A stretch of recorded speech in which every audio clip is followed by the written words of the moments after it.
que o teu cabelo diz sobre você? O quanto a tua identidade está relacionada ao modo como você usa o teu próprio cabelo? Essas são as questões que parecem não existir na Escola Estadual Lourenço Filho, no Planalto Paulista, na Zona Sul de São Paulo. Estudantes afirmam que têm sido pressionados a mudar seus cabelos desde que a unidade adotou o modelo cívico-militar, principalmente estudantes pretos. Vamos voltar a São Paulo agora para conversar com a repórter Jéssica Bernardo, que esteve na escola e ouviu relatos dos alunos. Jéssica, muito bem-vinda.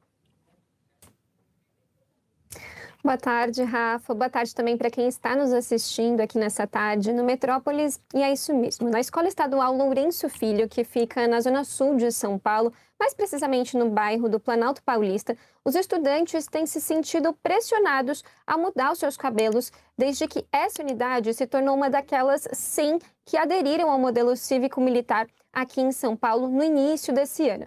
Então, vale explicar, né? Esse é o primeiro semestre em que as escolas cívico-militares estão em funcionamento aqui em São Paulo. Esse que é um projeto da gestão Tarcísio de Freitas que, por várias vezes, foi adiado pela Justiça de São Paulo e teve várias questões aí até de ser de fato implementado e que agora completa, então, ao final desse mês, o seu primeiro semestre. Eu fui até essa escola, conversei com alguns alunos e a gente fez essa reportagem inclusive que a gente usa apenas nomes fictícios para não identificar esses alunos, porque parte da preocupação deles é que eles possam eventualmente sofrer algum tipo de problema na escola por terem falado com uma reportagem, né? Isso foi uma preocupação, inclusive, que um pai de um desses estudantes me trouxe. E aí, o que esses alunos dizem? Essas escolas, elas têm algumas regras, né? O regimento das escolas cívico-militares. E entre essas regras está de que os meninos precisam ter cabelos curtos, no estilo meia cabeleira, que é geralmente como as pessoas mais conhecem, o estilo corte militar. E aí, alguns desses estudantes, especialmente os estudantes negros, estão desconfortáveis porque agora eles não podem mais deixar o cabelo no estilo Black Power, que, enfim, é um estilo extremamente importante quando a gente pensa na valorização dessa população, que por muitas vezes viu e continua vendo o seu cabelo ser estigmatizado. Esses estudantes dizem, então, que os monitores questionam eles sobre o tamanho do cabelo, dizem que o cabelo está diferente daquilo que está previsto nas normas e falam para eles, olha, vocês têm que cortar o cabelo. Então, alguns alunos, uma menina, por exemplo, me relatou que um amigo dela, que tinha um cabelo bem grande, ficou ouvindo durante a semana que precisava cortar o cabelo e aí, depois do final de semana, ele volta na segunda-feira com o cabelo cortado, mas a contragosto, né? Ele não estava confortável com essa mudança. Um outro estudante com quem eu conversei disse que ele não era aluno da escola até o ano passado, né? Ele entrou na escola neste ano. E aí, antes de começarem as aulas, a mãe dele falou para ele, filho, eu acho importante que você corte o seu cabelo porque essa escola ela é um pouco mais rígida com relação a isso, então é importante que você corte. Esse era um menino também negro que tinha seus cachos aí num volume mais alto e ele cortou e ele disse que estava bem desconfortável com isso também. A gente traz alguns desses depoimentos nessa reportagem que o público pode acompanhar no site do Metrópolis, metrópolis.com. E eu aproveitei para conversar também com uma pedagoga, a professora Catarina Santos. Ela é especialista na questão das escolas cívico-militares, estuda esse tema há vários anos, tem estudado a expansão dessas escolas aqui no Brasil.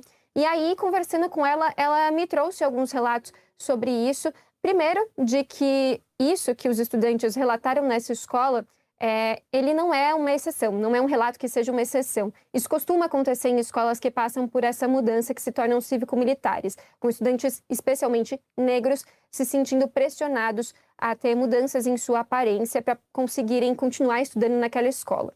Ela me diz também que, no caso de estudantes negros, isso fere a autoestima dessas crianças e adolescentes, justamente porque os cabelos negros, né, cabelos crespos, cabelos cacheados, eles, ao longo de toda a história, sempre foram muito alvo de comentários maldosos nas escolas, inclusive fora das escolas também, na vida adulta, né, muito comum. Ela, inclusive, cita isso para mim na entrevista, que mulheres precisam alisar os seus cabelos muitas vezes para conseguir trabalhar em alguns lugares, o que é um absurdo, né?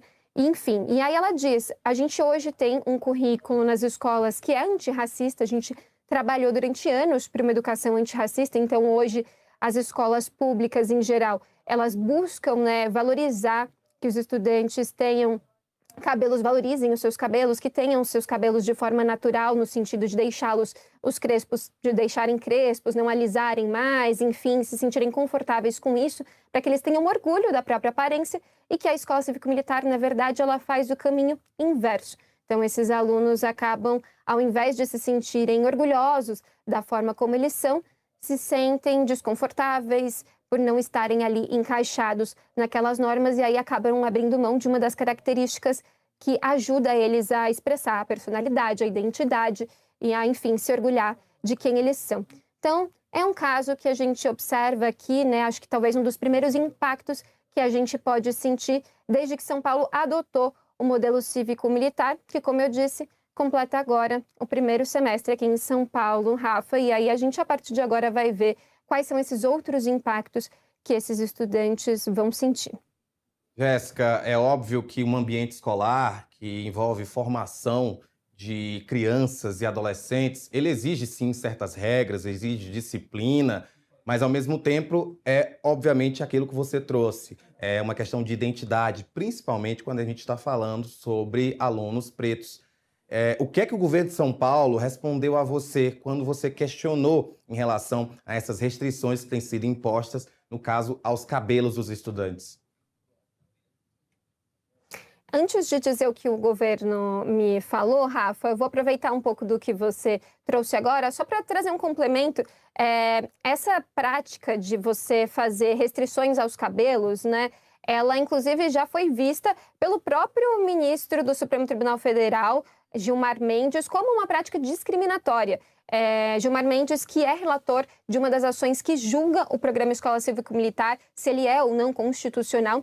O Gilmar Mendes é relator e, ao expressar o seu voto em uma decisão recente, inclusive, ele diz que o programa é constitucional, mas, por outro lado, diz que existem práticas discriminatórias e ele está justamente se referindo a essas práticas que trazem detalhes ali sobre a aparência dos estudantes. Também já teve decisão judicial proibindo esse regimento dessas escolas aqui em São Paulo, mas o governo estadual entrou com recurso e conseguiu derrubar essa decisão em segunda instância. E bem, o que diz o governo Tarcísio de Freitas? O governo Tarcísio de Freitas diz que essas crianças, esses adolescentes que não estiverem de acordo com as regras da escola, eles não vão ser impedidos de entrar na escola. E é importante dizer, eles não podem ser proibidos de frequentar as aulas de fato, porque isso seria inconstitucional. Então, o governo está dizendo ali o que está, de fato, previsto na instituição. E aí a nota do governo, ela também diz que essas regras, elas foram feitas, vou até ler aqui um trechinho da nota, mas eles dizem que as recomendações têm caráter orientativo e buscam contribuir para a organização do ambiente escolar e o fortalecimento da convivência entre os estudantes. Então, na opinião do governo Tarcísio de Freitas, essa medida fortalece a convivência entre os alunos, ao invés de promover uma prática discriminatória, como, por exemplo, aponta o ministro do Supremo Tribunal Federal, Gilmar Mendes, e também já apontou uma juíza aqui de São Paulo. Agora a gente acompanha, né, para ver como é que vão ser os próximos passos. O governo diz que essas diretrizes do programa são continuamente avaliadas e que tem um compromisso com respeito aos direitos dos estudantes, à diversidade e à promoção de um ambiente escolar acolhedor, inclusive, e livre de qualquer tipo de discriminação. Rafa. Jéssica, só para a gente finalizar, é óbvio que, de novo, essa questão de disciplina, ela envolve sim o ambiente escolar e, claro, muitos pais buscam que as escolas tratem os seus filhos, que ensinem essa disciplina que muitas vezes eles não podem ter em casa. Você também conversou com pais de alunos dessas escolas cívico-militares. O que é que eles dizem em relação a essas restrições relativas ao cabelo e aos acessórios? Eu conversei com pais de dois estudantes, de três estudantes, duas meninas e um menino. O pai do menino, que foi um dos entrevistados para a reportagem também, ele me disse que houve algumas consultas públicas para que essas escolas tornassem cívico-militares. A comunidade teve que dizer se aprovava ou não esse modelo. Ele me disse, eu não votei na época da consulta pública, não dei a minha opinião. Se eu tivesse dado, a minha opinião seria contrária, porque eu acho que é importante, sim, que esses estudantes possam expressar a personalidade deles. Eles estão numa fase que é a fase da adolescência, o tamanho do cabelo não vai impactar na nota do aluno, né? Se ele está confortável com um cabelo Black Power, se isso faz com que ele se empodere em relação à personalidade dele, então isso é bom. Isso nas palavras do pai de um estudante. Ao mesmo tempo, ele diz que, por enquanto, as regras ainda não estão tão rígidas assim. Então, ele e aí as outras duas mães também me disseram isso, que a escola, em uma reunião recente, disse aos pais que esse primeiro semestre era um semestre de adaptação e que, a partir do próximo semestre, aí sim, as regras iam ser mais cobradas.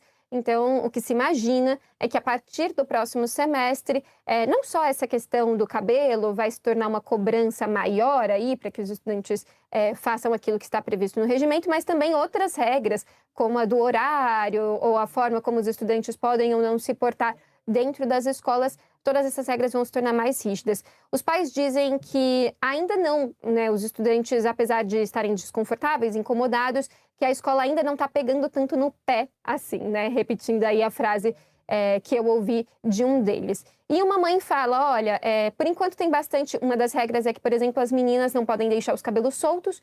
Uma das mães me disse que isso, por enquanto, realmente ainda não tem sido tão cobrado assim. E eu, de fato, presenciei várias meninas com o cabelo solto nesse primeiro momento. O que eles mais têm cobrado, segundo os pais, é a questão do corte, né? No caso dos meninos, ainda estão nesse momento que as regras não são tão rígidas, mas mesmo assim têm cobrado.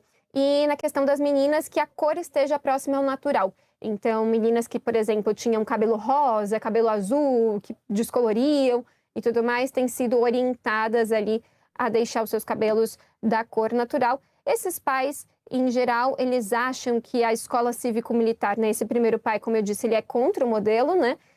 As outras duas mães, elas dizem que elas acham que pode ser positivo o modelo cívico-militar para os filhos dela, por trazer essa questão da disciplina, justamente o que você relatou aí. E elas dizem, acho que a partir de agora é como a gente vai sentir que vai acontecer mesmo. Então, ainda está numa fase de adaptação, elas ainda não têm uma opinião sobre como está sendo tão forte assim, porque está nessa fase de adaptação, mas acreditam que vai ser positivo. Agora é esperar para ver como é que vai ser, né? E a gente vai ficar de olho. Metrópolis em São Paulo. Jéssica, muito obrigado por participar com a gente. Obrigada, Rafa. Tchau, tchau. Olha, gente, o Tribunal de Justiça de São Paulo decidiu manter o afastamento de Juliana Maria